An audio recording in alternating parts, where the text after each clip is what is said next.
बागी की बेटी गुरमुख सिंह मुसाफिर।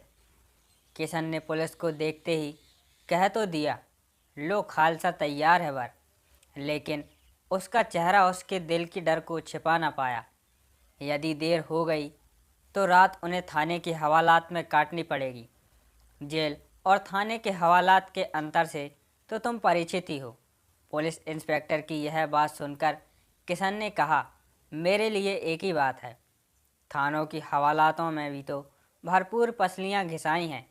नहीं नहीं, मेरा मतलब, किशन सिंह ने बीच में ही कहा, तुम्हारा अभिप्राय जल्दी से है ना? चलो, मेरी ओर से कोई ढील नहीं है। मुंह से तो किशन सिंह ने यह बात कर दी, मगर उसका मन कहीं और था। यूँ प्रतीत होता है मानो उसकी कोई चीज़ खो गई हो।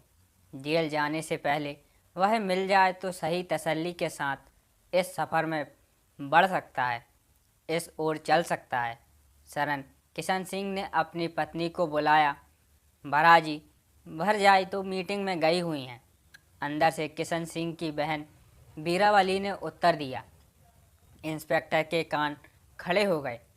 किशन सिंह ने कहा, वीरा, लाज के बुखार वाला कागज़ तो ला।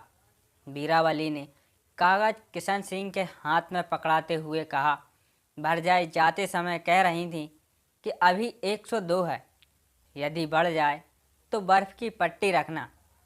किशन सिंह पहली बार तो जेल जा नहीं रहा।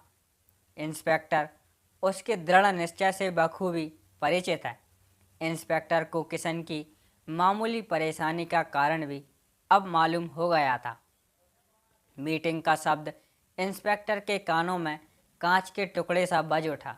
साइकिल पर लात लगाते ही उसने अपने सिपाहियों को आंख के संकेत से कुछ समझाया और फिर किशन से कहा, सरदार जी, भले आराम से ही तैयार करो, मैं आ रहा हूँ।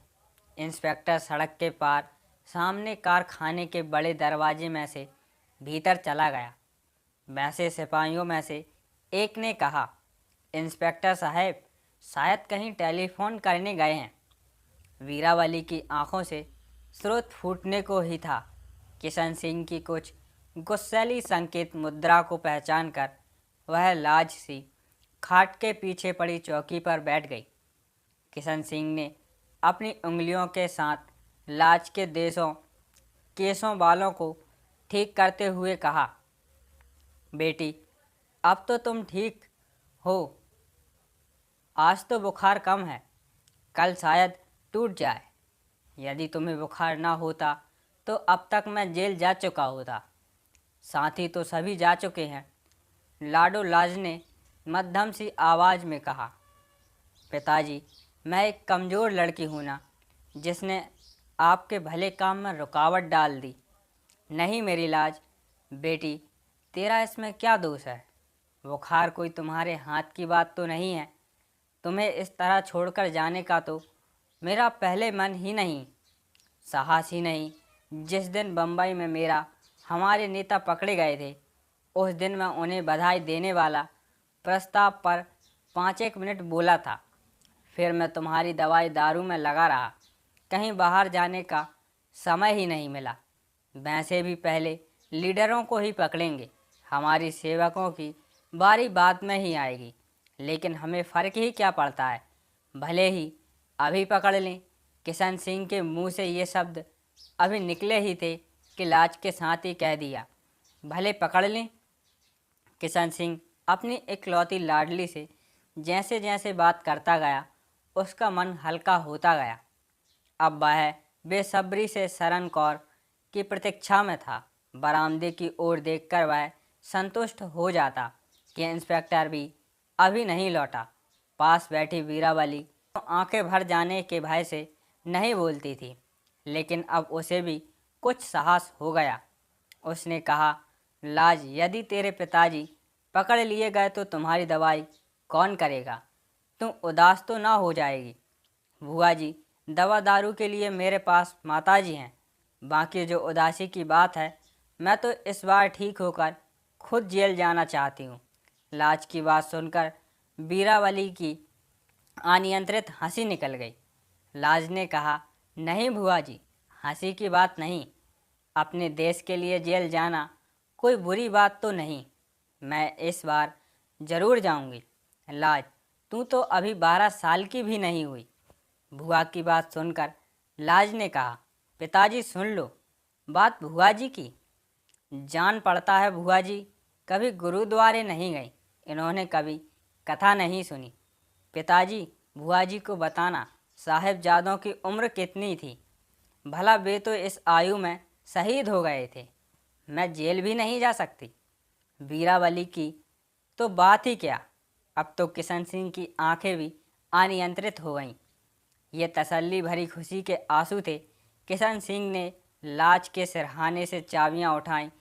सामान वाले कमरे में ही उसने कपड़े बदले और फिर लाज के पास आ गया। लाज के इस प्रश्न पर कि पिताजी इस समय कपड़े क्यों बदल लिए, कहीं जा रहे हो, किशन सिंह का बड़ा काम आसान हो गया। किशन सिंह को अब यही चिंता थी कि अपनी गिरफ्तारी होने की खबर बीमार लाज से वह किन शब्दों में कहे। वीरावली की विशेष बेचैनी ने भी बहुत कुछ प्रकट कर दिया। किशन सिंह के शब्दार्थ की पोथियां और नित्य नेम का गुटका लाज के कमरे में ही अलमारी में से निकालकर अपने छोटे से बक्से में रख लिया। बरामदे में जूतों की पदचाप भरी किशन ने ताप में सुलग रहे लाज के माथे को चूमा। मेरी लाज का भावपूर्ण शब्द उसके मुंह से निकला। उसकी आंखों में जमे मोती एक बार फिर पिघल पड़े। अनजान लाज ने खूब सयानी आवाज़ में कहा, पिताजी मेरी चिंता ना करें। घर के गली वाले दरवाजे में से एक नौजवान भीतर आया और पुलिस की आंख बचाकर उसने किशन सिंह के कान में कोई बात की। युवक लौट गया। किशन सिंह ने चेहरे पर फिर गहरी गंभीरता छा गई। इसी अवस्था में वीरावली को लाज के संबंध में कुछ बातें समझाकर पुलिस के साथ तांगे में बैठ गया। शहर कोतवाली में टेलीफोन की घंटी बजते ही गार्ड को तैयार होने का हुक्म तो गया, लेकिन चलने का आदेश 1 घंटे की प्रतीक्षा के बाद मिला। छोटे बाजार के साथ लगती पुरानी हवेली पर ज्यों ही पुलिस ने घेरा डाला, हवेली के बाएं नुक्कड़ वाले कमरे में गली में खुलने वाले दरवाजे में से एक खद्दरपोश महिला दौड़कर बाहर आई। इसके हाथ में एक राष्ट्रीय झंडा और गातरे वाली किरणपाण थी। तुरंत इसके पीछे पीछे कौमी नारे लगाती गद्दर की साड़ी वाली अन्य भी अनेक महिलाएं निकल आईं। गली के द्वार पर खड़ा सिपाही देखता ही रह गया और ये बीवियां बाजार में पहुंच गईं। भारत माता की जय के नारों के साथ आसमान गूंजने लगा। थोड़ी देर में ही इतनी भीड़ हो गई कि छोटे बाजार का रास्ता भी बंद हो गया। कौमी झंडे वाली बीवी ने झंडा ऊपर उठाते हुए कहा, कौमी झंडा। उत्तर में लोगों ने कहा, सदा ऊंचा रहे। एक पुलिस वाले ने आगे बढ़कर झंडा छीनने की कोशिश की। झंडे वाली बीवी आगे बढ़ती जा रही थी। पुलिस वाले का हाथ घातरे वाली कृपाण पर जा पड़ा। धुड़ूस घड़ीस खींचतान में मियान उतर गई और पुलिसकर्मी के हाथ पर खरोंच उभर आई। थोड़ा खून भी बहने लगा। पुलिस ने हड़बड़ी में लाठी चार्ज किया। बहुत सी भीड़ बिखर भी गई, मगर झंडे वाली बीवी ने कौमी झंडे को दोनों हाथों में कसकर थाम लिया और एक दुकान के सामने तख्त पर धरना देकर बैठ गई। बाकी बीवियां भी जमीन पर बैठ गईं। भीड़ के बिखरने पर पुलिस गार्ड इंचार्ज ने पहले पूरे रौब में और फिर नरमाई के साथ झंडा लेने की कोशिश की, पर बीवी के गहरे विश्वास के सम्मुख उसकी एक नहीं चल पाई। बीवी ने कहा, यह झंडा हमारी जान के साथ ही जाएगा। आखिर बीवियों के पूरे जत्थे को गिरफ्तार करके तांगों में बैठा लिया गया। जेल के दरवाजे पर आकर फिर झंडे का झगड़ा शुरू हुआ। बीवियां कहती थीं कि हम जेल की बैरक पर लगाने के लिए कौमी झंडा अंदर साथ ले जाएंगी। यह झगड़ा हो ही रहा था कि किशन सिंह को भी लेकर पुलिस जेल द्वार तक आ गई। बीवियों के जत्थे में झंडा हाथ में थामे बैठी पत्नी शरण कौर को देखकर किशन सिंह को कोई हैरानी नहीं हुई। यूँ लगा कि पहले से ही किशन सिंह को इस घटना की खबर थी। किशन सिंह ने बीवियों को समझाया, तुम लोगों ने झंडा के प्रति अपना पर्याप्त विश्वास व्यक्त कर दिया है। छूट की हालत में तुमने इसकी बेअदबी नहीं होने दी। अब तुम कैद हो। यदि एक बार तूने बैरक पर झंडा लगा भी दिया तो जेल कर्मचारी तुम्हें बैरक के भीतर बंद करके झंडा फाड़ देंगे, इसलिए इसका कोई लाभ नहीं है। आखिर फैसला हुआ कि झंडे को बाअदब कांग्रेस दफ्तर में पहुंचा दिया जाए। जेल में दाखिल होकर शरण कौर ने अपने पति के इलाज के बारे में जानकारी ली, लेकिन कोई उत्तर सुनने से पहले ही जानना बॉर्डर का द्वार खोलकर बंद हो गया। बड़ा घोर तप और माँ बाप की गिरफ्तारी से सब दुख और देश सेवा के लिए जेल यात्रा की प्रबल इच्छा जागृत हो उठी। लाज कुछ दिनों में ही चलने फिरने योग्य हो उठी। भुआ ने लाज की देखभाल में कोई कसर नहीं रखी। लाज को उठवाकर वह घर ले आई। बीरावली के पति जमादार हुसनाक सिंह को अपने साले और सलहज की गिरफ्तारी की खबर गाड़ी में ही किसी यात्री से मिली। जब वह घर छुट्टी पर आ रहा था, छावनी में कोई अखबार तो जाता नहीं था। हुसनाक सिंह का तांगा जब द्वार पर पहुंचा तो लाज दरवाजे में खड़ी थी। उसने पहले फूफा जी के आने की खबर भुआ को अंदर जाकर दी, फिर लौटकर तांगे में से उतरे फूफा के वह गले लग गई। बीरावली ने पहले दरवाजे पर आकर अपने पति को सत श्री अकाल कहा, फिर तुरंत अंदर आकर शीशे के सामने अपने बाल बांधे, सवारे, ठीक किए, दुपट्टा बदला और भरपूर चाव में वापस बाहर आकर सामान संभालने लगी। लाज भी छोटी छोटी चीज़ें संभालने अपनी भुआ की मदद करने लगी। पड़ोस में से सज्जन मित्र हुसनाक सिंह को पूछने खोजने आए। बीरावली को चूल्हे पर चाय रखकर पड़ोसियों के लौट जाने पर अपने पति की कुशल क्षेम पूछने का मौका मिला। उसने चाय में मीठा मिलाते पूछा, जी वल राजी बाजी रहो आगे तम बल्ले बल्ले ही रहे, हाँ पर मालूम हुंदा ये तू बल्ले रहन नहीं देना। बीरावली को ऐसे ही उत्तर की आशा थी। वह अपने पति के चेहरे से उनके मन की अवस्था को पढ़ चुकी थी, लेकिन नाराज़गी के कारण कि पूरी समझ उसे अभी नहीं आई थी। बीरावली ने बात यहीं दबा दी। हुसनाक सिंह ने नानुच करते हुए चाय की प्याली ले ली। रात की रोटी तक बीरावली ने कोड बात छीनने का मौका ही नहीं दिया।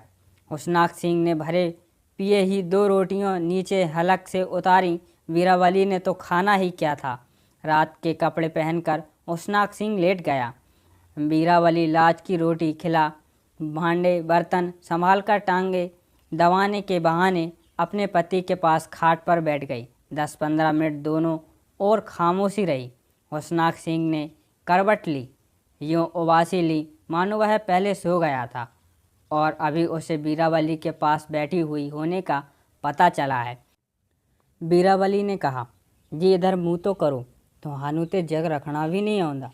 उड़क उड़क के साड़ियाँ आँखां भी पक गईयां ने ते ऐही सीधे मुँह गल्ला भी नहीं कर दे। छुट्टी कितनी मिली जे? हुसन सिंह ने पुनः करवट ली और आँखों पर हाथ टिकाकर कहने लगा, तुम अब लंबी छुट्टी ही समझो, तुम्हें सुख पचता नहीं। अभी तरक्की के दिन थे, लेकिन तुम मुझे कुछ बनने नहीं दोगी। जी गल्ला ते दसो, गल्ला क्या बताऊं, मालूम नहीं। आजकल लड़ाई के दिन हैं, किसी सैनिक के बागियों के साथ मेल जोल को सरकार पसंद नहीं करती। पहले तो सरकार को पता ही नहीं लगने देना चाहिए कि कोई क्रांतिकारी हमारे संबंधी भी हैं।